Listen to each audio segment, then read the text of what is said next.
Imagine waking before the sun, in a room that smells faintly of boiled herbs, old sweat, and iron.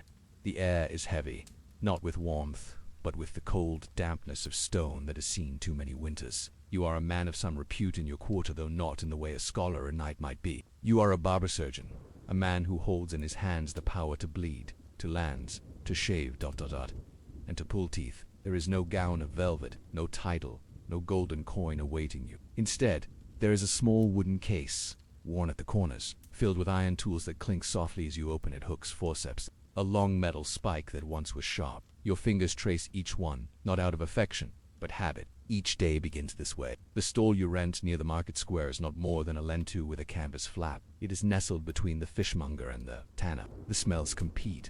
Salted cod, rotting hide, and the faint sweetness of blood. You take a breath and begin to unpack. The woman jerks, you whisper for her to hold. You push, twist, feel the resistance, the grind, the snap. She is thin, older, with deep lines around her mouth, not of laughter, but of pain. There are already 4 others there. You hand her a strip of linen soaked in vinegar. She presses it to her mouth and nods. Her payment is a handful of walnuts. You do not count them. She carries her jaw in her hand as if it might fall off. You guide her to the stool. Some teeth are rotted to the root. Some barely wiggle free. You hate that they remind you of your own son, who died of the fever last spring. Others break mid-pull, leaving you to scrape and probe. The blood dries quickly in winter. Flies still come, even in the cold. You wave them away. You know this because the night before, a boy had come with word from Father Gerhold, 3 from the abbey kitchens with broken molars, 1 washerwoman with an abscess, and 2 farmers from the fields. Wine is cleaner than water. You learned this the hard way. None of them have coin. Most will offer bread or chicken feet or a stub of cheese.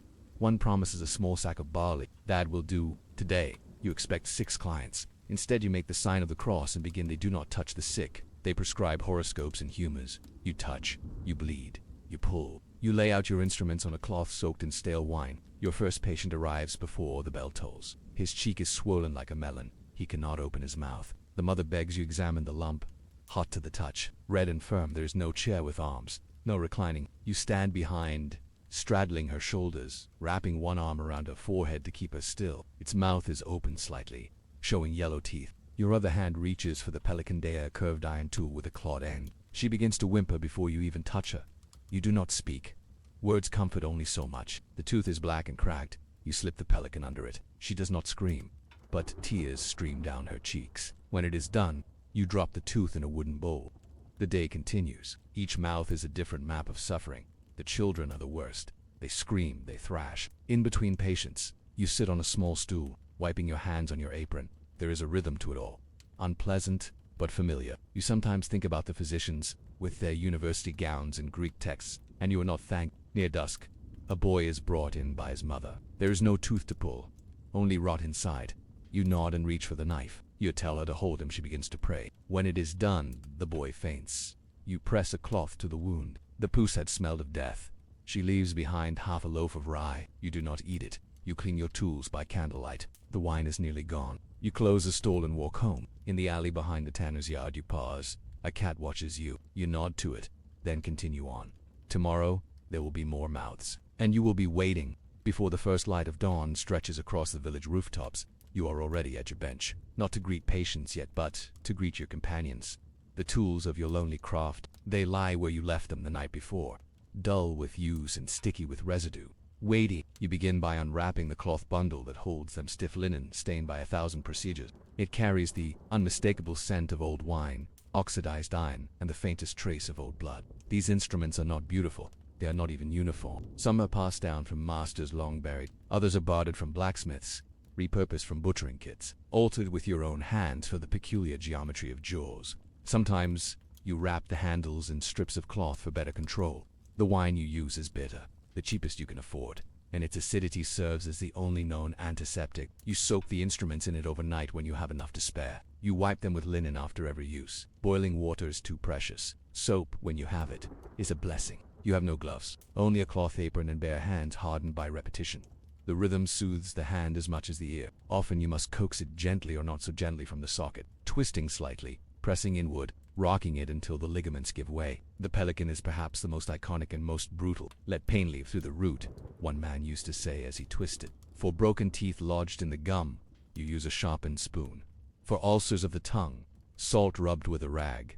There is no manual, only what works. You find yourself murmuring it sometimes. When the grip slips, you use bone from pigs or driftwood from the river. You work slowly, smoothing the edges with a stone, imagining how they'll feel in your grip. Not because of theft, but in case someone knocks late screaming, clutching their jaw, bleeding from the mouth. You never refuse coin or not. You burn rosemary by the stall to cover the stench. The biter, the snapper, the kind hook, the bad twin, they are extensions of your hands. They do what words cannot. But the worst is silence. When someone sits in your chair, eyes wide, hands folded, and does not speak, then they have lost hope. You do your work anyway. But because you must see the tooth, the gum, the angle of approach, still, the look of fear. It is always the same, even in the wealthy, even in the ones who pretend they are above pain. You place the bundle beneath your cot and close your eyes. You hang a strip of white cloth to show your trade, like others do. Blue for shaving and grooming. Yours has both. You offer strong drink when you have it, though you know it rarely helps. A drunk man bleeds more. Once, a priest asked for them, claiming they held sin. You did not ask questions. It is not only for incisions, though you make many. Lancing abscesses, cutting gums, trimming away dead flesh. It is also for scraping tartar from teeth, should a wealthy client request a cleaning, though few do. Clean teeth are a luxury of nobles and monks. For the nervous, you let them grip your forearm. Give them a stone to squeeze, or show them the tooth of a prior patient, proof, perhaps, that the suffering ends. Shaped like the long, curved beak of the seabird, it is used to dig under a diseased tooth and wrench it free with a twist. The pressure must be precise, not too gentle to be useless, not so strong as to crush bone. The fulcrum, a block of wood or cloth, goes between the jaws, and the lever does the work, or so you hope. The tooth key is another tool in your set, slightly newer, slightly more refined. It resembles a small iron crank with a claw on one end. You insert it into the mouth, place the claw on the tooth and turn. If luck is with you, the tooth comes out whole. If not, you are in for a long morning. Then there are the elevator slim iron rods, flattened at the end. These are for loosening. Not every tooth yields to the main pull. The knife sharpened daily, and always cleaned with winess. A generalist. Forceps of varying size and thickness, some for molars, some for incisors, lie like sleeping insects in your case. Their grips are uneven, worn by time. Cleaning the tools is a ritual of necessity, not of science. Some barber surgeons whisper words over their blades, not prayers, necessarily superstitions, old words passed from teacher to apprentice. Beyond tools, there are tricks born not of deceit, but of survival. For children, there are patients whose faces fade, their names lost among barter and blood. But there are others etched deeply into your memory. They return in the quiet of the night, in the rustle of linen, in the whisper of iron on stone. His face was pale, sweat on his brow despite the chill. His lips barely opened. But when they did, you saw it, the molar nearly split in two, the gum around it swollen, shining with fevered blood. The sister clutched a small purse, but her eyes told you the coins inside were not enough. You said nothing. You took the boy's hand. These are the ones you could not save, or the ones whose pain left something behind in them, or in you. You laid him down, cleaned the wound, and let him sleep in the corner of your stall until dusk. A girl, barely 5, with teeth grown sideways. Her mother wept behind her. You tried to straighten one. The gum split. She cried for her doll. You never saw them again. When he awoke, he whispered, "Thank you," a rare thing. It is still folded under your pillow. The first was a boy of 12, brought by his elder sister. Inside, a blackness, wrought deep and wide, more than your tools could reach. You told him you could only pull the worst. He nodded, let you when it was done. He sat still, would not leave. She hummed as she walked a tune from a time long gone. The child spoke for her, said she hadn't eaten in days, that her mouth hurt too much. You offered broth, which she refused, said her soul must pass with an empty stomach. You took her tooth gently. She thanked you with a kiss to your palm. You cleaned his front teeth with powdered chalk and lemon peel. He tipped you with a song. She asked you to exercise it. You pulled a tooth, showed it to her. She gasped. It had eyes. She whispered. You nodded. It was easier that way. It stayed with you longer than the work itself. He sat on your stool without a word. He had a gold crown on his molar, but infection knew no status. His final wish, for the tooth that had pained him all his life to be removed before he met the maker. You obliged, it came easily. He smiled, then died. His breath was foul, his eyes He refused to lie back. You worked on him standing. He did not flinch. He did not speak. When the tooth came free, he spat blood into your basin, threw a coin that clinked across your table, and left. One man came with a black cloth over his face, removed it to show a jaw riddled with boils. He begged you to end it. You lanced, drained, packed the wound with salt and sage. He wept, not from pain, but from the release. He said he had prayed for sleep, and your blade gave it. He screamed once, only once, then he fainted in your arms. Another time a nobleman came in secret, cloaked, hooded, afraid to be seen among the poor. Weeks later, you saw his face carved in stone above the church door. There was a woman, old and blind, led by a child no older than 6. Some come for more than relief. Some come for silence. Children haunt you most, not for what you did, but for what you could not. And then there was the silence. A man came and sat without speaking. His eyes were gray, his hands trembled. You asked him what troubled him. He only opened his mouth. You closed the stall and sat beside him until dawn. Not every memory is sorrow, some are strange. A traveling performer once arrived with painted cheeks and jingling bells. Said he needed a smile fixed for the stage. A woman claimed she had swallowed a spirit and had lived behind him. One day, you were summoned to the home of a dying blacksmith. They are all with you now, in the way you wrap your cloth, in the pace of your breath, in the way your hands tremble when no one is watching. Not every face can be remembered, but some never leave. The stall is always the same. And yet, with each passing season, it changes. In winter, the frame of your stall creaks like a tired man rising from bed. The canvas roof stiffens with frost, and the mornings begin not with bustle, but with silence. Your breath comes in slow clouds, and your fingers feel stiff before they even wrap around your tools. The iron of your tongs bites colder than teeth. It takes time to warm them over coals, to make them safe to press against the inside of a human mouth. You wonder, sometimes, whether the teeth hurt more in this season, or if everything simply feels worse when one is already shivering. You wear layers, a woolen undertunic patched and uneven, a second coat over that, smelling faintly of smoke from the hearth, and fingerless gloves, though the leather is cracked. When your patients come, they come quietly, faces wrapped, noses red. Few speak, not screams, but market chatter. A fiddle played poorly by the fishmonger's son.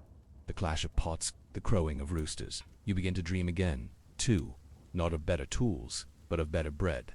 Heavy, pressing, slow. Your stall smells of metal and sweat. Flies gather, no matter how often you scrub. You wrap cloth soaked in lavender around your neck, but the smell is fleeting. Bread with warm butter. Bread you can chew without thinking. You begin to resent your stall's closeness. The roof traps heat like a blanket you can remove. Nobles arrive after dusk, hoping to avoid notice. Foreigners with strange tongues gesture to their jaws. You understand all mouths. Pain has its own language. Most simply point to a swollen cheek, or open their mouth and grimace. A simple extraction becomes a test of your steadiness, your calm. Patients are irritable. They curse more. They faint more. Sometimes they bleed too long. The light returns, though it is still pale and watery. The stall creaks, but not like in winter. Now it sighs, like something old preparing to sleep. Even the young seem weary. They sit longer before opening their mouths. They ask you whether it will hurt. You always say yes, but not for long. The days grow shorter, and you feel it in your bones. Children pass by, holding wildflowers. Their mothers scold them to stay clear of the toothman's bench. Their faces appear like shadows at the edge of your sight. You do not push them away. In winter, pain is a companion. No one expects healing, they only ask for relief. You keep more wine nearby, heated with cloves, to dull their senses. Tie new knots in the flap ropes. You make small changes, knowing no one will notice but you. You carry more vinegar and salt now, more fresh rags. You light an oil lamp before dawn, and it sputters in the wind. Every action takes longer. Numb hands slip. Blood freezes quickly. You find yourself whispering to your tools, asking them not to slip. Sometimes they listen, but they waited, hoping someone would fix what spring had failed to. The roots are deep. The pain is constant. You work quickly, because no one wants to sit long in the cold. Even pain becomes impatient in winter.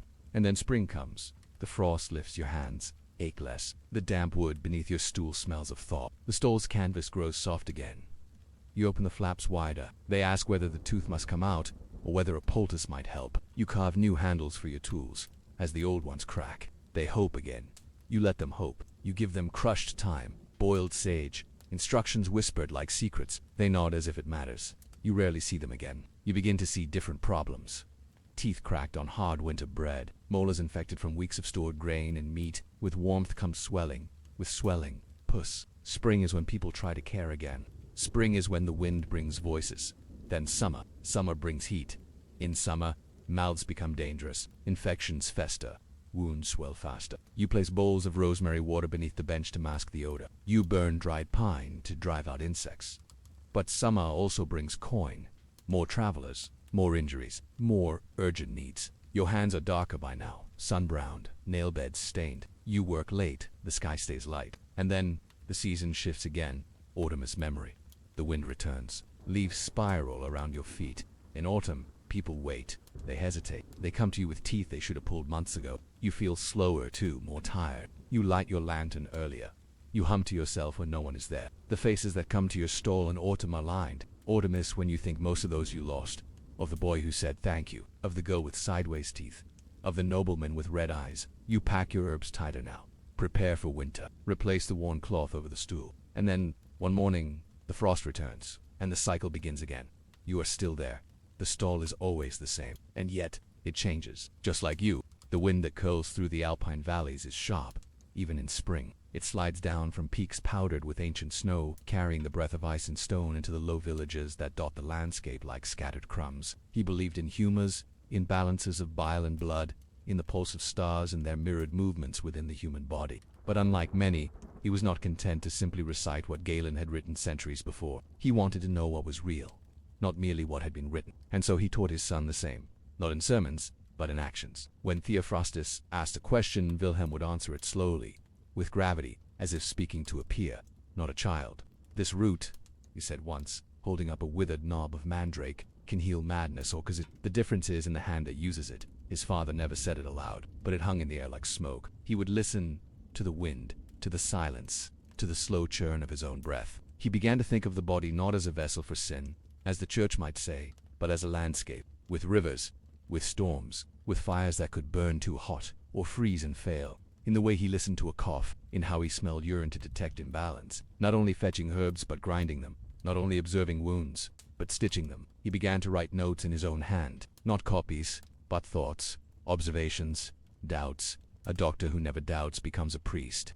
Wilhelm charged little, and often tucked bread, firewood, or cheese in place of coin. In how he brewed bitter herbs with an almost religious care, of metals melted to ash and remade as tinctures. He began to suspect that the body could be treated not with leeches and prayer, but with chemistry. In one such village, near the quiet heart of what would become Switzerland, a boy was born beneath this wind. His name would become known, whispered, mocked, and celebrated in equal measure. But within those walls were bottles and charts and dried roots that curled like tiny serpents. There were books, heavy ones, written in Latin, in Greek, and even in stranger tongues, so long as it did not pretend to rival the divine. But Theophrastus had seen too many people die with their hands folded and their mouths full of psalms. The boy would sit beside the hearth, tracing the ink with his finger, trying to make sense of the loops and lines. But on that first day, he was only Theophrastus, the child of a physician with gentle hands and a mind full of questions. His father, Wilhelm Bombastus, was a man of science by the standards of his age. Theophrastus watched. He always watched. The world he grew into was cold and small, framed by the wooden beams of their home and the mountains beyond. His father never stopped him, nor did he ever simplify. Theophrastus never forgot. The village was wary of some called him learned, others dangerous. He was a man who knew too much. He gathered herbs at midnight. He mapped the stars. He spoke of illness not as a punishment from God, but as something with shape and logic that frightened people. And so the boy learned another lesson. Knowledge comes at a cost. When Theophrastus was old enough to walk the hills alone, he would climb up where the goats wandered, past shrines carved into stone, and lie back against the earth to watch the clouds shift. By the time he was a teenager, he was already assisting his father. He was not afraid to question, and when he did, Wilhelm would nod slowly. "Good," he would say. Their house had no rich patients. Farmers came, miners, children with fevers, women with births gone wrong. And yet Theophrastus began to hunger for something else. Not wealth, but understanding. He read everything he could find. Treatises from select texts smuggled from Arab lands. He learned of Avicenna, of Al-Razi, of poisons and purges. That was a dangerous thought. The church tolerated medicine. To a point, so long as it affirmed the order of the soul above the body. He wanted better. At 17, he left the village. He told his father he would return. He never did. He traveled first on foot, wrapped in a wool cloak stitched by his father, its hem already fraying. His boots were second-hand, softened by someone else's years. And he listened to farmers, to merchants, to beggars, who coughed blood into their hands. He listened. Oh wait. The roads of the empire were rough, winding through forests, thick with silence, and cities bristling with suspicion. In some towns, he was welcomed as a curious youth with a scholarly gleam in his eye. In others, he was turned away at the gates, mistaken for a vagrant or worse, a thief of knowledge. He slept in barns, in inns when he could afford it, under trees when he could not. At the University of Basel, he begged to be allowed to attend lectures. His father's name meant little here, but his persistence mattered. He copied notes for older students, ran errands for apothecaries, and offered to clean alembics in the alchemy cellars in exchange for time near the fire. Eventually, someone noticed him. He studied the transformations of metals, not for gold, as the dreamers did, but for healing. He believed that what could be changed in matter could be changed in flesh. A lecturer named Hockmeister Kellerstern, and deeply unimpressed by most of his students, found the young man late one evening measuring crushed iron filings with ungloved hands, a rebuke, subtle but clear, to Celsus, the Roman medical writer held up as the pinnacle of ancient learning. Paracelsus meant beyond Celsus, a new way, his way.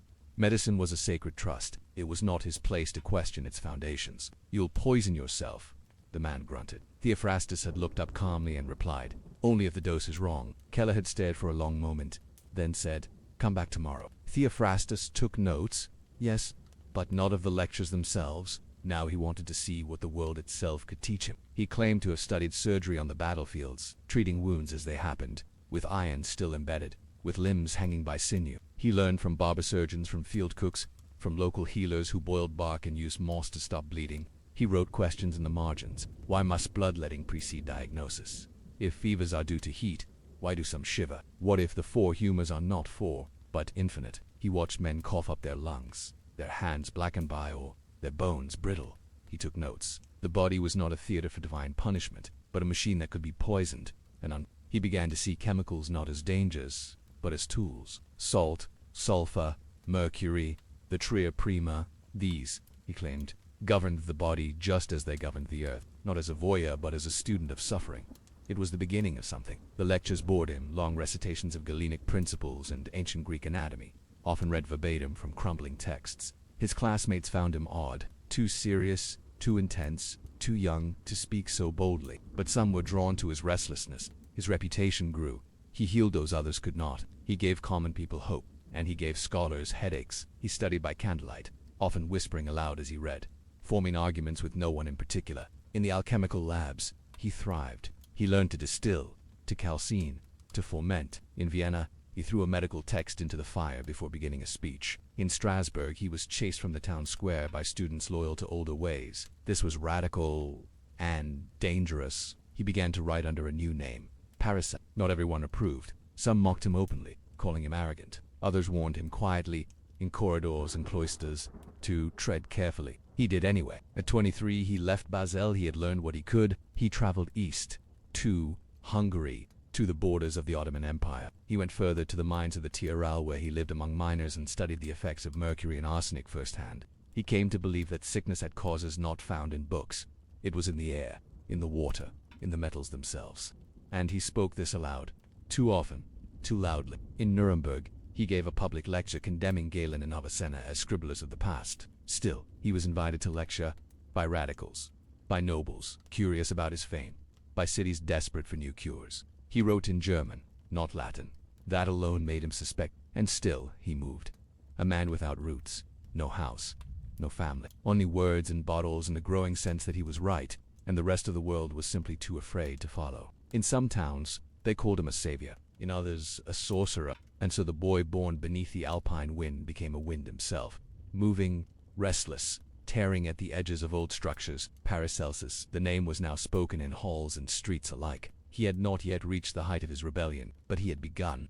The hall was old, built of stone too thick for sound to carry cleanly. Light entered through narrow windows, high and dust-streaked, illuminating the rows of benches where students sat, not out of comfort, but out of obligation. The room smelled of oil, ink, and mildew. Most lectures began in silence and ended in sleep. He stood before it, beside it, sometimes paced in front of it. He spoke not in the polished Latin of scholars, but in German, rough, plain, understandable. His belt bore pouches, his satchel clinked with vials. One day he brought in a lump of sulfur and struck it with iron until it flamed, startling the room. He called Galen a ghost chained to the ankles of medicine. He called Avicenna a poet of pretty lies, and he challenged anyone to prove otherwise. Another day he poured mercury into a copper bowl and told them, "This is what kills miners in Tyrol." They stood at the doors, listening. They understood him, and that made him dangerous. Not sin, not demons. His words reached the back of the hall, not by volume, but by weight. He spoke of the body as furnace, of blood as salt, of sickness as imbalance in the metals of the soul, but not when he spoke. Paracelsus did not use the lecture, and the students, those not yet hardened by tradition. He would arrive without notes, without robes, dressed as a traveler more than a professor. They had never heard anything like it. He treated patients in alleys as often as in homes. He allowed women to attend his open lectures, a scandal in itself. He mocked the university's fees. He called the faculty. He spoke of wounds he had seen, infections he had treated, men who had died not from bad humors but from bad water. The boy recovered within days. Students arrived to find a small fire crackling at the base of the lectern.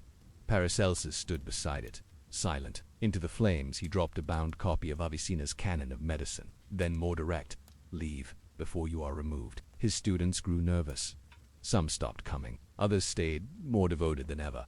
Then one of Galen's texts, then another. Some students were enthralled, others offended, many unsure. He spoke for over an hour, of the future of medicine, of poison as cure, of the stars and their pull on bile. He ended with a plea: do not treat the body as sin, but as soil. It can be broken, yes, but it can be healed. But they came. They wrote letters to bishops, to councils, to old universities in Paris, and they called him a fraud, a firebrand, a threat to order. Each day, more arrived. Some, not even students. The faculty seethed. They whispered behind closed doors. He responded not with rebuttals, but with flame. One morning, before his lecture, he entered the hall early. He did not speak until the bindings had curled into ash. "We have burned men for less," someone muttered. Paracelsus only said, "Then burn me, not the truth." That week, his lectures were full to bursting, but the pressure grew. He refused to charge the wealthy more than the poor. When a nobleman's son arrived at his door, fevered and convulsing, Paracelsus mixed a tincture of opium, sulfur, and copper salts. The nobleman offered a purse of gold. Paracelsus returned it. "Then take your reward," the man said, insulted. "Take respect, I want understanding." Paracelsus replied, "Not respect." That was his mistake. He began to receive threats. Vague at first, a bottle shattered on his doorstep, a letter smeared with pitch. He held one final lecture, unannounced. It was not in the hall, it was in the street. He stood on a cart beside the cathedral steps and addressed whoever passed. The next day, his position was revoked. The council declared him unfit to teach. His name was removed from the university register. He was asked formally to leave Basel. He did not beg, or protest, or even pack. He simply walked away. Behind him, the halls returned to silence. The benches once more heard only Latin, but the ashes of the books remained. And in the minds of those who had listened, something had begun to burn. The road does not care who you are. It has no memory, no judgment, no mercy. It greets the rich and the poor with the same dust, the same stones, the same long silences between towns. For Paracelsus, the road became a home, not by choice, but by conviction. After Basel, there was no welcome waiting elsewhere. His name was known now, but not kindly. In the north, scholars called him Herr. He carried a satchel of tinctures, some root bundles, a scalpel wrapped in cloth, often in silence, often for nothing, to learn. His only defense was his voice. Sharp, sure, stubborn. In the South, physicians warned their apprentices never to quote him. In them he recorded symptoms, reactions, odd patterns. Not every remedy soothed, not every patient survived. Some worsened, some screamed, some simply slipped away while he boiled water or reached for his pouch. Patient with greenish sputum responds to hot vinegar and crushed garlic. Woman claims dreams of serpents precede headaches. Lunar connection. Child swollen throat soothed by powdered antimony. Dosage uncertain. He was no longer a curiosity, he was a problem. And so, he walked. He did not promise miracles. He promised to try. In Salzburg, he helped during an outbreak of burning stomachs, likely dysentery. The priest was dead, the mayor wounded. Paracelsus treated the burned, bound their hands, made paste from tree bark and tallow. When a baby died, he helped dig the grave. Then he sat with the mother in silence for hours, saying nothing. He asked shepherds what they fed sick goats. He watched old women chew willow bark for aching joints. He tasted the water in each place, sometimes nodding, sometimes frowning. In Graz he lectured on a street corner to butchers and brewers about the dangers of lead in drinking pots. Through valleys where the air smelled of wet moss, through towns with names too small for maps. He knocked on doors others would pass by. A coughing child, a man fevered and trembling, a woman with eyes clouded by weeks of pain. He treated them all. "Let each man be cured by the spirit of his earth," he wrote, "the salt of his soil, the flame of his mountain." He asked only for one thing, to watch. He began to keep notebooks, small ones, bound in rough leather, pages smudged with rain and smoke. He took notes on wind direction, river tides, barometric shifts, though the word did not yet exist. He began to see sickness not as divine punishment, but as imbalance in environment. He filled hundreds of pages, and he burned dozens more. Paracelsus listened, calmly, asked what they said about mercury poisoning. The man grew offended. Paracelsus apologized, shared wine, and left at dawn, because not everything he tried worked. These were the moments he did not speak of, but he remembered and he did not stop. In Innsbruck he stayed 2 weeks, sleeping above a tannery, treating injured apprentices who cut their hands on bone knives. People listened, not because he was famous, but because he was clear. To a mother who'd named her son Theo, to an innkeeper who'd once let him stay for free, he spoke their language. The heart is not governed by the moon, but by the sulfur within. A broken leg is not a spiritual lesson. It is a bone, cracked. Salt preserves, salt burns, salt heals. He called illnesses what they felt like burning. Heaviness, sourness, not what the old texts called them. He drank too much. He argued in taverns. He insulted apothecaries, midwives, and priests when they clung too tightly to custom. In a small village near Linz, he arrived just after fire had swept through half the homes. When he left, they gave him a loaf of dark bread and a carved wooden spoon. He spoke to men who could no longer see daylight without screaming. Even when he was tired of being right and alone, he kept the spoon. In the mountain towns, he learned new herbs. He believed that every illness had a local solution, that the land knew how to heal its own. He left a bundle of notes with the local healer. Use what you can, he said. Burn the rest. A new generation of students spoke his name with curiosity. A few scholars began to admit quietly that perhaps the humors were not everything. This idea grew in him like a seed. He began to write it down more boldly. It was poetic, it was also unprovable, but it guided him. In Vienna, he visited a library under a false name. He studied city death records, looking for patterns. He told no one, and he met a man who claimed to speak with angels. He was not without his flaws. He was impatient, condescending, but he always returned to the sick, even when he had nowhere to sleep, even when he was cold. He wrote on walls sometimes, when he had no paper. This house was treated by Paracelsus May at Stan. In the cities, rumors followed him, that he could cure madness, that he could turn lead into gold, that he had a demon in a bottle. He laughed at some of them, fed others. When asked if he had truly healed a bishop with wine and fire, he only said, "The bishop still walks." He never stayed long. He believed movement kept the soul clean, but sometimes he returned to a girl he'd helped walk again. These small returns were his church. By now, he wrote constantly, not just remedies, but theories, whole treatises in the margins of borrowed books. He had no publisher, he had no patron, but he wrote as if the act alone would change the world. One winter, deep in the Tyrol, a mine collapsed. Paracelsus arrived days later. He went below ground, against warnings, to treat those pulled from the roof. He carried oil lamps, salves, vinegar cloths. He set bones. He drained wounds. He did not sleep for 3 days. When it was over, he walked out of the mine with blood on his hands and frost on his beard. He kept walking. The road remained his teacher. And slowly, the world began to change. Not in bursts, but in whispers. Paracelsus did not know. He only knew the wind and the road. There is quiet now. The kind of quiet that settles not only over a room, but inside a man. The slow, steady silence that arrives when noise no longer serves a purpose. The house is small, a crooked structure at the edge of a town no longer worth naming. His hands are spotted now, stiff around the knuckles. His writing is slower, his breath shallower. He no longer travels. The road is still there, but it no longer calls. The floor creaks, the chimney smokes badly, and the shutters rattle in the slightest breeze. But it is enough. Paracelsus sits by the fire, wrapped in a wool cloak that smells of old herbs and wet stone. He keeps few things. A wooden spoon, carved long ago by someone whose face he barely remembers. He used to notice such things more sharply. Now, he simply listens, and lets the memories rise. A bundle of notes, stained with rain and ash. A jar of powdered myrrh, nearly empty. A book half-written, resting beneath a candle stub that drips slowly onto the spine. Outside, snow begins to fall. He hears it before he sees it. The soft hiss as it meets the windowsill.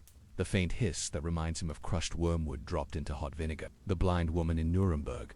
The soldier in Venice who asked if he would ever walk again. The miner in Tyrol who whispered, "If I die, don't tell my son I cried." He remembers what he used, a tincture of henbane, a poultice of clay and onion, a single silver coin pressed into his palm without a word. They come in fragments.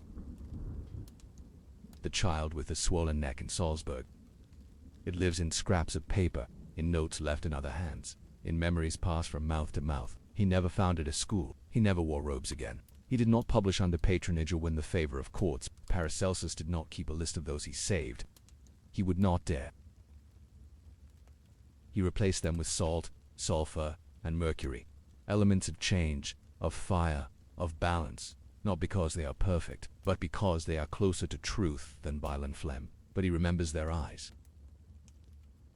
He remembers their breath and the way pain left them, sometimes in a sigh, sometimes in a groan, sometimes in stillness. He speaks of wounds that close without scars and of those that do not. He speaks of the body not as mystery, but as map.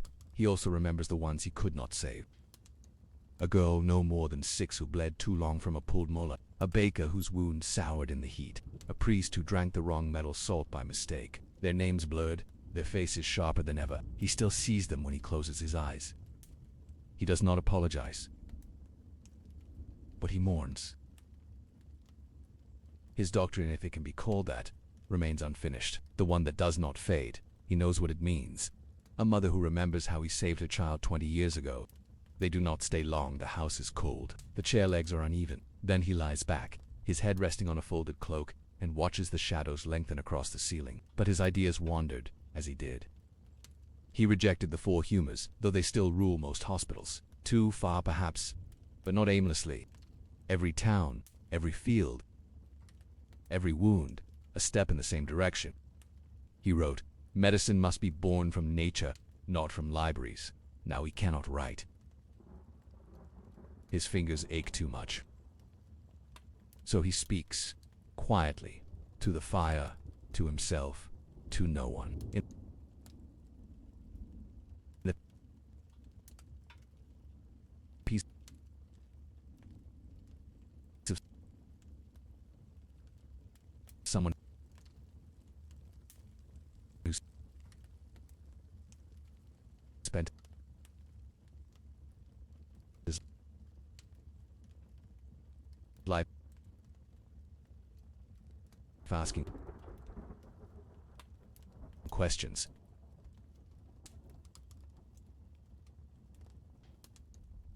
And was not afraid of the answers. He tells stories. Not the kind with heroes, but with healers who try and fail and try again, and he waits. Occasionally someone knocks. A young herbalist seeking advice, a former student, aged now, bringing broth, but they listen. And sometimes they take a page with him, a formula, a sentence, a prayer. He does not call them disciples. He is too old for pride, too tired for ambition. But it comforts him to know that what he burned is still being spoken. One evening, the wind rises suddenly. The shutters bang once, then twice. The fire flickers. He feels the ache deep in his chest, the familiar one. He lights a second candle.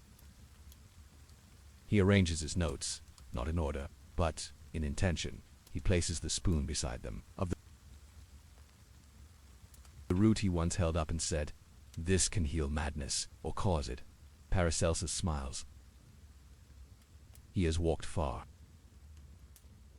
He whispers salt, sulfur, mercury. The candle sputters. Outside, the snow deepens. And inside, a man closes his eyes, not in fear, not in regret, but it began not with the mask, but with the smell. The scent of death, thick and sour, drifted through narrow alleyways, clinging to stone and wood and wool. It sank into homes, into skin, into the breath of anyone who dared linger too long near the door of the dying. In towns from Messina to Marseille, from Florence to Frankfurt, the air became a silent herald. It spoke before the fever did, before the swelling, before the prayers. And where the smell went, fear followed. The people knew something was wrong, but they did not know what. Some said it came on the wind. Others blamed ships, or wells, or sin. But most agreed on one thing. When the smell arrived, the mask soon followed.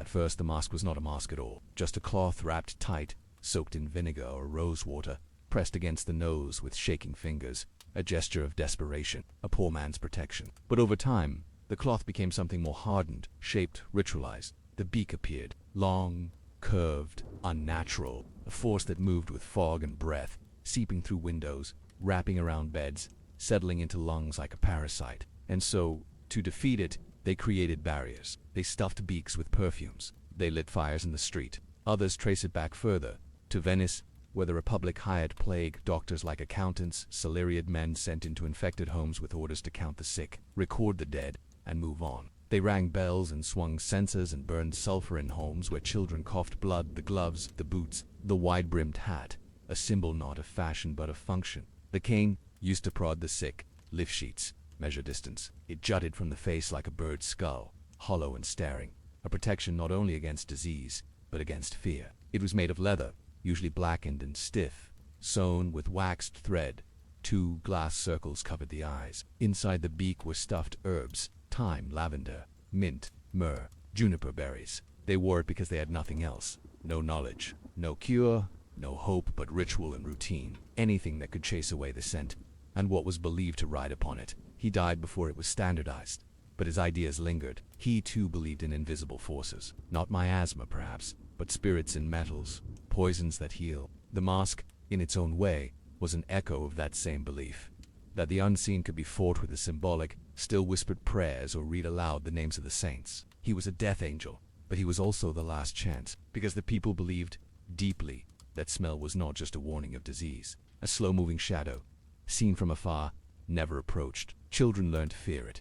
Mothers closed shutters when it passed. Dogs howled, cats fled. They were paid well, if they lived. Some lied about their skills. Some drank themselves to sleep each night. Some ran away after a single day. It was disease. They called it miasma, bad air. Invisible, yes, but real, tangible. The mask was a weapon, but it was also a shield, because those who wore it, the plague doctors, did not wear it for style, nor for theater, though it would later become both. The earliest references to such a mask are uncertain. Some say it first appeared in Paris mid-60s, along with the cloak waxed and stiff, black or gray. The mask slowed contagion, perhaps, but it did not stop it. They still touched the dying, still entered homes where air hung thick with despair, still buried children whose names they never knew. Together, these formed a uniform, a second skin, ink lines showing the profile of the bird-faced man, cane in hand, standing over a cart. You do not shake when cutting open a boil. You do not run when the mother turns to you and asks, "Will he live?" Sometimes there is a body, sometimes a crowd, always the same beak, because when you wear the mask, you are no longer a man. You are function. You are the line between the living and the dead. Paracelsus never wore such a thing, and so the beaked figure became a part of the city. But some, the desperate, the hopeful, opened their doors when they saw it, because the plague doctor, for all his alien shape, still carried salves, still lanced abuse. Not all who wore the mask were trained. In some towns, anyone could be hired, a butcher, a gravedigger, a barber with steady hands. But the mask remained, passed from one man to another, wiped with vinegar, hung to dry in cold attics, always returned. There are sketches, crude drawings in city archives. It is hard to know how it felt to wear it, to look through glass that fogs with every breath, to smell rosemary through leather, to listen for groans, for murmurs, for final words muffled by fever. But those who did wrote little. Maybe they were too tired. Maybe they thought no one would believe them. Maybe it was enough to survive. The mask did not save them. Most plague doctors died, not quickly, but eventually. But the mask gave them something else. Distance, not just from infection, but from emotion. When your face is hidden, you are allowed to do what must be done. You do not cry when a child dies. You answer, "We'll see," and then you move on. The mask was never meant to be beautiful. It was built to separate, to shield, to quiet the fear within a man long enough for him to enter the room, to kneel beside the bed, to look into the face of someone already drifting away. It was a filter, a vault for scent and for hope. Inside it, herbs were carefully packed. Dried lavender for calm, mint to sharpen the breath, rosemary to mask decay, juniper berries for protection, rose petals for memory, camphor to clear the mind. Each one chosen not only for aroma, but for meaning. Its parts were few, but deliberate, arranged as if to ward off something that could not be seen, only felt. It had to hold shape, even when wet. It was stitched tightly along its seams with waxed linen thread, so that no draft might slip inside. And though it looked bird-like, no craftsman ever intended to mimic a creature. The shape was practical. Space for herbs, distance from breath. It had to be tight enough to press against the skin, tight enough to leave a line across the cheeks when removed. Not always clean, not always clear. Their fog dissolute. Some doctors wiped them with vinegar before each visit. Others did not bother. Looking through them distorted the world, made the sick seem further away, the room colder, the candles dimmer. The beak That long, curved projection, unmistakable and strange, was not for decoration. They were layered like prayer beads, but they were necessary. The skin could not touch the patient. The skin could not be trusted. The leather of the beak was thick, sometimes cowhide, sometimes goat, others war bells, tiny ones, so that the living could hear them approach, employed by the state, the city, or the church. It made the face longer than it should be. It made the man wearing it a shadow of himself. Then there were the eye covers, 2 circles of glass fitted into the front of the mask. But perhaps that helped, to see less clearly, to blur the line between duty and grief. The mask was fastened at the back with buckles, some plain, some ornate. It took time to put on. There was no single standard, no central design. It took more time to take off. A long cloak, made of waxed canvas or oil-treated leather, heavy, stiff, and foul. It rustled when the doctor walked, whispered like dry leaves.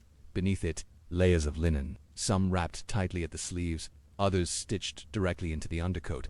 And yet, the mask was only the beginning. To the poor, it became a mark of dread, a bird of ill omen, a reminder that the worst had arrived. To complete the ritual, the plague doctor wore a full outfit, as if stepping into armor.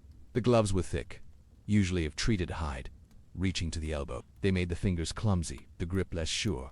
Boots, too, were high, pulled over the knee. Some doctors bound the tops with cords soaked in vinegar. And then, finally, the hat, wide-brimmed, made of felt or leather, sometimes adorned with a feather, sometimes plain. It marked the doctor as official, authorized, but it did not protect. It only signaled. Their nose filled not with herbs, but with the scent of what they had walked through. The entire outfit was a system of barriers, a ritual of distance. In one case, a doctor lined his beak with lead foil. Another added a small silver crucifix near the bridge of the nose. The mask was not a costume, but all of them, whether they admitted it or not, feared the moment they would untie the buckles and remove the mask at day's end. It was a confession, but the doctor did not know how to save, only how to observe, to document, to touch without touching. Some masks were handmade by the doctors themselves, others commissioned from cobblers, from tanners, from glove makers pressed into strange service. Only the shared shape of fear. Over time, the mask took on layers of meaning. To the rich, it became a sign of control, that even death could be categorized, managed, charted. Children dreamed of it. Artists drew it. Writers gave it names. The crow, the deathbird, the beak of judgment. But to the doctors, it was simpler. It was a tool, an imperfect one. Some adjusted the stuffing daily. Others added new herbs as old ones faded. Some masks reeked of mold. Others gave off a sharp, almost medicinal tang. Superstition and science lived side by side. Each layer of the mask was both armor and ritual. Each knot tied in the cloak was a prayer, not spoken aloud but felt in the fingers. Some doctors whispered real prayers. Others did not believe, because under it, their face would be damp with sweat, their cheeks lined from pressure. The mask changed them. Wearing it long enough did something strange. Made time feel slower, made their voices quieter, made the line between person and role blur, then vanish. Some spoke less as the weeks went on. Some forgot how to greet neighbors. Some slept in the outfit, too tired or too afraid to remove it. A few were buried in it. The anatomy of the mask, in the end, is not only leather and glass and herbs. It is memory. It is ritual. It is the shape of compassion, stretched into something sharp. And though centuries have passed, the mask remains. In museums, in paintings, in nightmares, still empty, still waiting, still watching.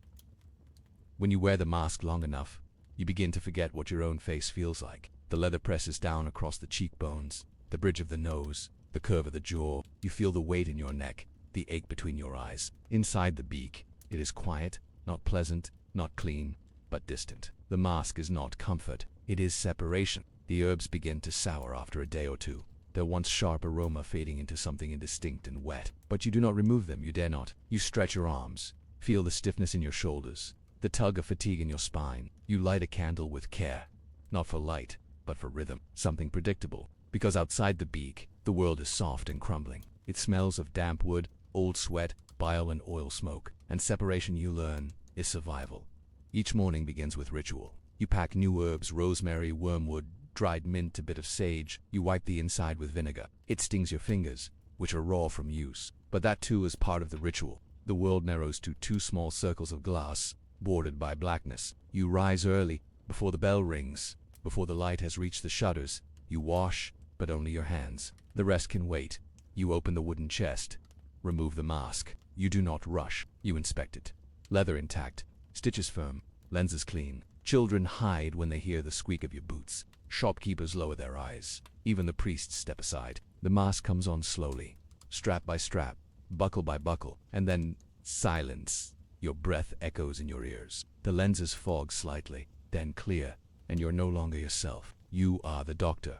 You move through streets that no longer greet you. You do not mind. You kneel beside her. You do not touch her directly. Your gloved hands move in practiced motions, lifting the sheet, pressing cloth to her brow, checking for breath. You tell yourself this is good. Distance is protection. Distance is clarity. You enter the first home. A woman lies on a straw mat, fevered, her skin hot and tight. The mask smells of time and rot. She opens her eyes and sees you, but not you. The mask, the beak, the glass. You wonder what she thinks. A savior, a monster. Does she know you were once a student? That you once played music? That your mother taught you how to boil tea? No, she sees only the mask. And that is enough. You gave him a tincture of wine and anise. He said it tasted like flowers. You remember laughing. He is dead now. You leave a pouch of dried herbs for the family. You whisper instructions. You do not promise hope. You remember his hand on your shoulder, telling you, do not let mercy dull your judgment. He wore no mask. He died quickly. You try to summon it. Your face, your eyes, your mouth. You never do. In the next home there is a child. You kneel again. The mother clutches your cloak. You feel her fingers trembling through the fabric. You do not eat until dusk. Not toward escape. You know you would be followed. Not toward glory. There is none here. You wonder instead, how many have you seen? How many have you helped? How many have you failed? The child does not move. You place 2 fingers against the neck. No pulse. You wait longer than needed. You pretend to be unsure, but you are sure. You always are. You rise slowly. You do not speak. Outside, the street is still. A dog limps past.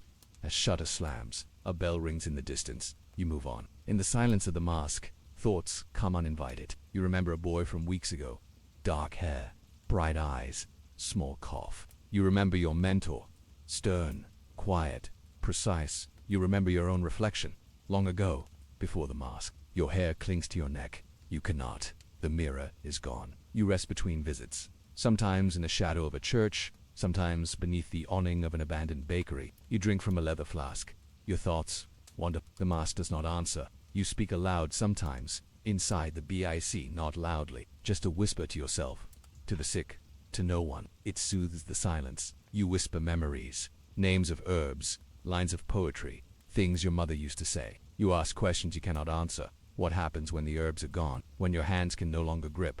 When your eyes dim behind the glass? You do not cry. The mask will not let you. It holds your face too tightly. At night, you remove it slowly. The straps are stiff with sweat. Your skin is red. You set the mask on the table. You stare at it. You wonder what it sees when it looks back. You sleep in pieces. Dreams come in fragments. Streets you do not know. Faces that blur. Voices calling you by name, but never your own. The mask waits beside the candle. In the morning you will wear it again, and again, until no one remembers your name. Only the shape you leave behind. A shadow with a beak. A whisper behind glass. The plague ended. Not all at once. Not with trumpets or banners or proclamations. It faded like smoke after rain. Slowly, uncertainly. First in one town, then another. The deaths lessened. The carts stopped rolling. The bells tolled less frequently. The whispers turned to questions, then to silence. But the mask remained, not physically. Most were burned, buried, forgotten in attics, left to rot behind church walls or beneath apothecary tables. The herbs turned to dust. The leather cracked. The glass fogged and shattered. The cloak stiffened in damp cellars, but in the minds of those who had seen it, it never left. They saw it in dreams, in candle smoke, in the curve of shadows along alley walls. Some spoke of it, most did not. It had become a shape of memory, too sharp to forget, too strange to explain. Children who grew up with it in the corners of their vision carried the image into adulthood. The beak, doors were opened more cautiously. Touch came less freely, and every cough carried a flicker of suspicion. The glass, the quiet figure moving through quiet streets. But deep in the fabric of towns and stories and festivals, the mask remained. Even when the illness was gone, people walked differently. For a while the world was careful, and then it wasn't. Time smoothed the fear, dulled the sharpness. New worries took its place. War, famine, religion, gold. In Venice, during Carnival, a version of the plague mask appeared again. Not black and heavy, but white and stylized. A beak of papier emcha, the medico della peste. Worn not by doctors, but by revelers, dancers, tricksters. It was a joke, a satire, a way of making light of something too dark to face directly. A background figure, a silhouette, a hint. Writers described its appearance in stories of madness, of isolation, of dreams. Some swore they had seen it again, decades later, during a different sickness, on a stranger who disappeared as quickly as he arrived. People laughed, they toasted, they wore it to hide their faces, to kiss in shadows, to mock the past. But behind the laughter, there was something else. Recognition germs were discovered. Vaccines developed. Doctors no longer wore beaks. They wore white, carried charts, spoke in numbers. The shape had meaning. And meaning is hard to bury. Artists began to include the mask in their paintings. Not at the center, but at the edge. It became a symbol of otherness, of fear controlled, or at least named, in the hush of hospital halls at night, in the breath held while waiting for news. In some cities, children played plague, Dr. Worf wore the mask, the others ran. It was a game. It was not a game. Some families passed down stories of ancestors who had worn the mask, or feared it. Some kept drawings, or crude carvings. It did not matter whether the stories were true. In the space between two people where no one knows what to say, the shape had taken root, even in silence. Others vanished. Some tried to live normal lives again, but they found themselves watching, listening, holding their breath at the sound of coughing. They kept herbs on shelves long after they were needed. They walked the edges of markets. They remembered the streets by how they smelled in plague, even in sleep. In the centuries that followed, science changed, theories improved, but the fear was the same. And when new sicknesses came, smallpox, cholera, influenza, the old shape stirred, not in the streets, but in the mind, in the quiet moments before fever takes hold. The mask is not gone. It lives in the idea of the unknown, in the space between knowledge and helplessness. You may have never seen it, but you know it. It is the shape of dread dressed as duty, the outline of protection when protection no longer exists, a mask for facing what should not be faced, and for those who once wore it. The mask never fully came off. Some retired quietly, some never touched another person again. The mask had changed them. Even without the leather, even without the glass, even without the beak, it had become part of them, the habit of silence, the burden of observation, the knowledge that survival is sometimes as heavy as loss.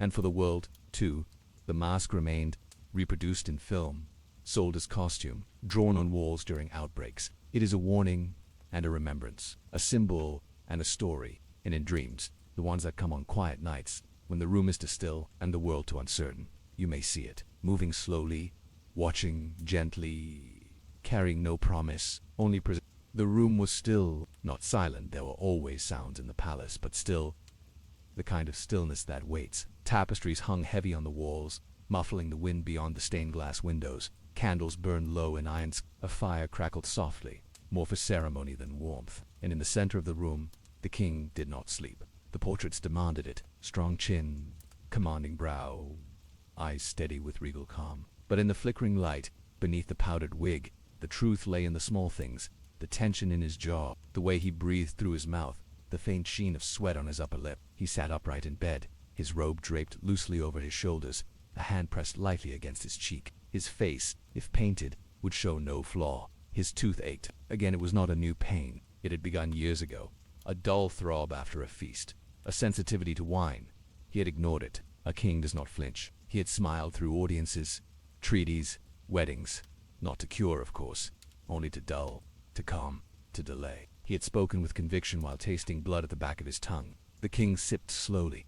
His eyes did not close. He did not thank the servant. He had not done so in years. But now, the pain had returned with sharper teeth of its own. He gestured to the valet standing by the door. Silently, the man crossed the room and poured a goblet of warm water, infused with honey and cloves. The valet bowed and stepped back into the shadow. They praised his posture, his gait, his command of 6 languages. The physician would be summoned soon. His smile was famous, charming, assured, devastating in matters of state and courtship.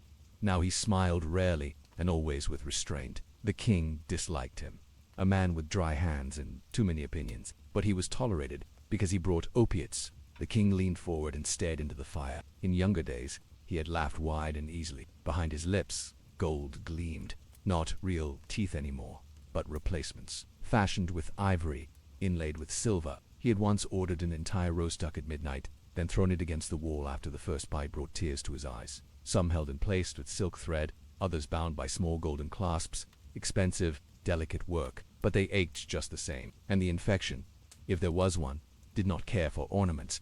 At court, No one mentioned it. They spoke of his hunting skills, his eloquence, his firmness in judgment, but they did not speak of his breath, nor of the moments between banquets, when he turned away to spit into a cloth, nor of the bowl kept beneath the throne, hidden by velvet, in case of sudden nausea, perhaps decay near the root. They did not speak of the nights when his wife slept in another room, nor of the carved ivory stick he sometimes clenched between his teeth during long meetings to distract from the pulsing in his jaw.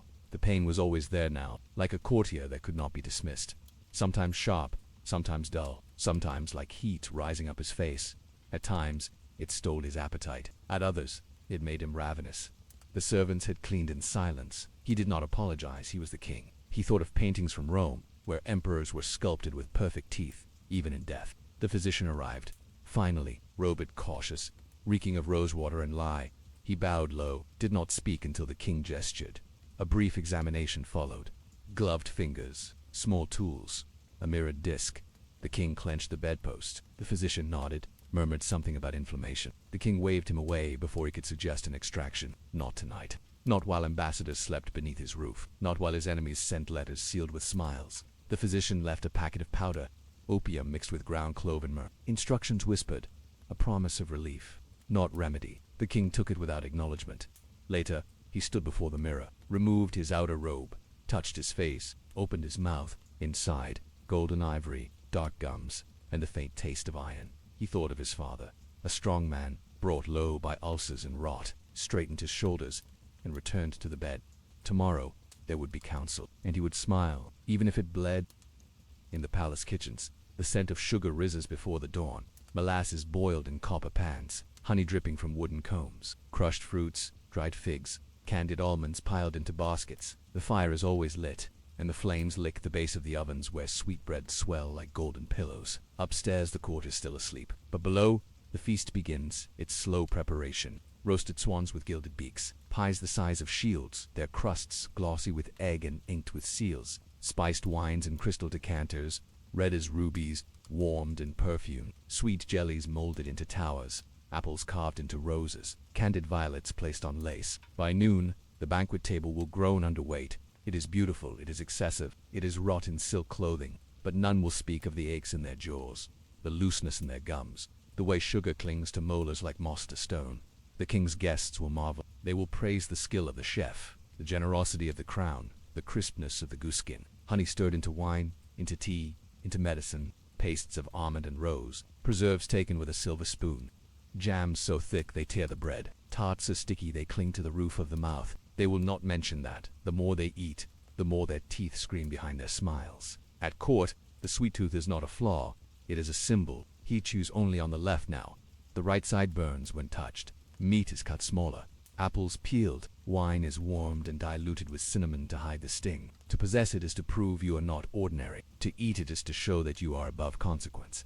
Sugar means wealth. It arrives in locked crates from across the ocean, handled like treasure, taxed like silver. They bow low. They do not meet his eyes. They carry long needles, linen cloths soaked in clove oil, iron tools shaped like claws. Sometimes they bring crushed pearls, rubbed into gums, sometimes mashed herbs, sometimes nothing but opium, so they eat sweetmeats between courses, dried fruits before bed. As a boy, he would sneak lumps of brown sugar from the pantry. As a young man, he drank wine as if it were water, red, white, mulled, spiced.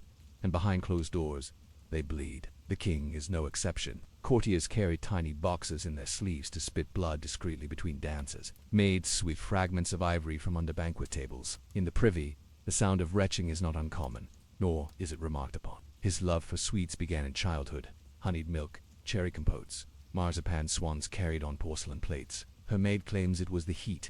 No one questions it. Now, at 45, his teeth are golden, but the roots beneath them are soft. He wakes with a dry mouth, his tongue thick, the taste of copper at the back of his throat. But still, he eats. Still, he smiles at foreign envoys with lips stretched thin, hiding the abscess behind his cheek. The royal dentists come at night, with padded footsteps and quiet voices. They are not allowed to say when it is too late. They are not allowed to suggest removal. They work around the damage. They do not heal. They delay. And so, beneath the lace and velvet, the court eats itself from the inside. A hollow mouth is not for public display. Ambassadors lose molars mid-negotiation. At one feast, a duchess faints after biting into a candied nut. Later that night, a single tooth, pearl white and cracked, is found near the musician's platform. The palace has remedies, of course. There are rinses, vinegar, salt water, rose tinctures. There are powders, ground coral, burnt bread, powdered brick. There are poultices, crushed mint leaves, thyme and honey, mashed figs. There are charms, copper rings worn on the fingers, tiny bones tied to the wrist, whispered prayers sewn into collars. None of them work. They numb, they distract, they delay. But the rot continues. In portraits, the royals still smile. Artists know how to soften the lips, how to fill the cheeks, how to suggest fullness where there is loss. But in private, the mirrors show everything. The king no longer looks closely. He bathes in rose water. He powders his face. He applies balm to his lips, but his mouth remains shut. Only his closest valet knows the truth. He helps the king rinse each morning, a ritual of warm wine and mint. He prepares the cloth for spitting. He stands outside the dentist's room with folded hands, listening to muffled groans, the scrape of iron, the tap of pain against porcelain bowls. He never speaks of it. He will never speak of it, because this is the truth at the heart of the palace. Even kings rot, even golden teeth ache, even the sweetest wine leaves a bitter root.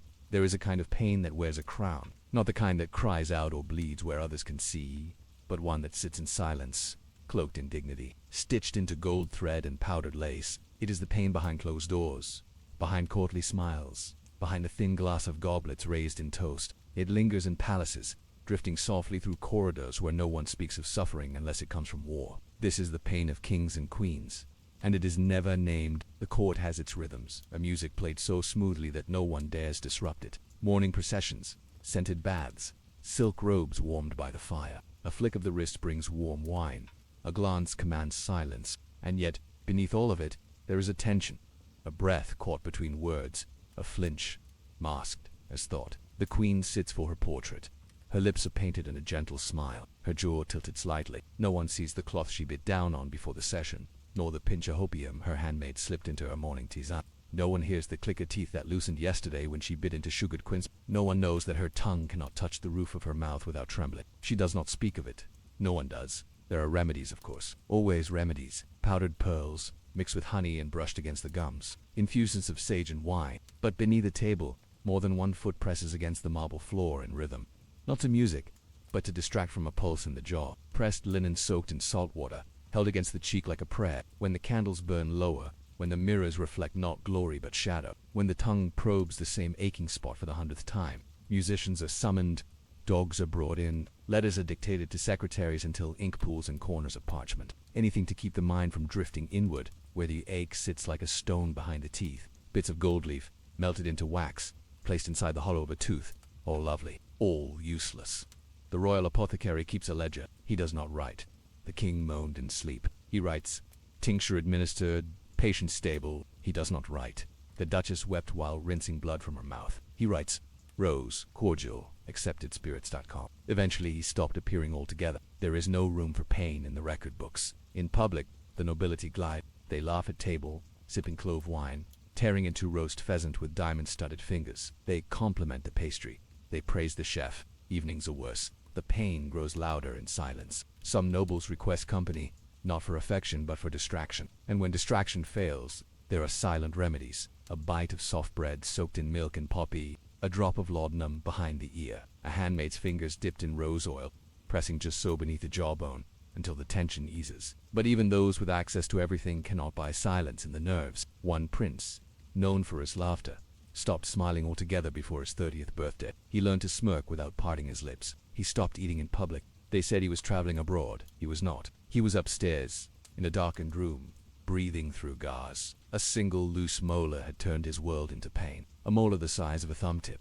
He died of fever the following spring. The physician said it was inflammation of the blood, but those who served him knew it began with a tooth. Little glass jars with golden lids, powders labeled in delicate calligraphy, dried petals arranged like constellations, a vial of clove oil so pure, its scent lingered for days. There were whispers, always whispers, that so-and-so had lost all her back teeth, that the archbishop had gold wires beneath his gums, that the young duchess wore a porcelain plate, painted to match the missing row, eyes that flickered but did not stare. But no one said these things aloud. To admit that even the most powerful mouths were falling apart was to admit something unbearable.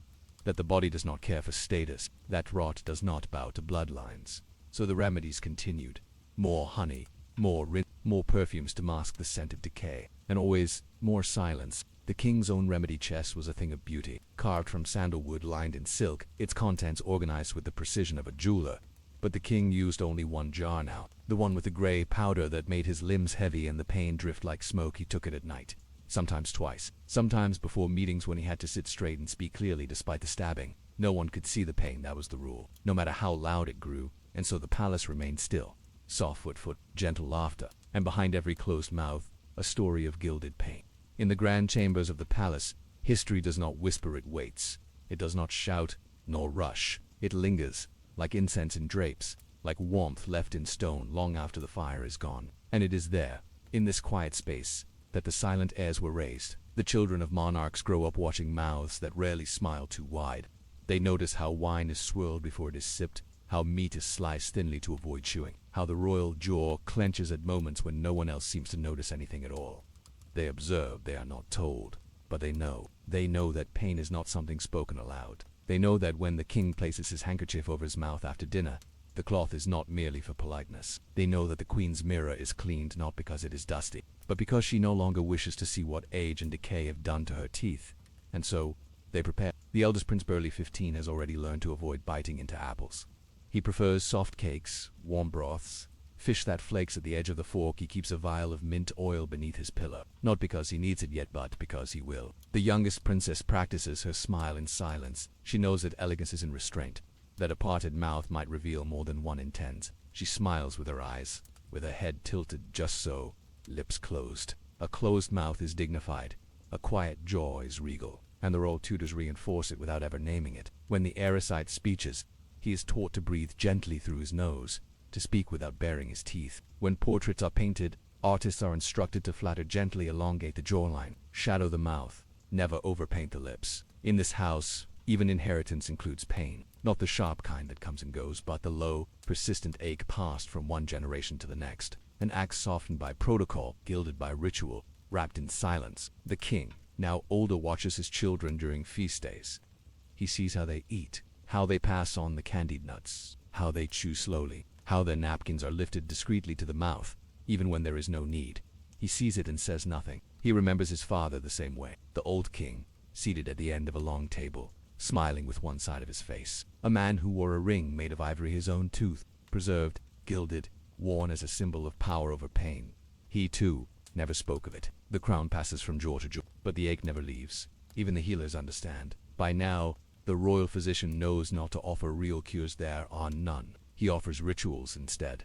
A rinse here, a powder there, a cloth dipped in lavender to ease the nerves. He tends to the children as he did the father, as he did the grandfather before that. He never writes toothache in his ledgers. He writes no complaints, because in the palace to speak of pain is to break tradition.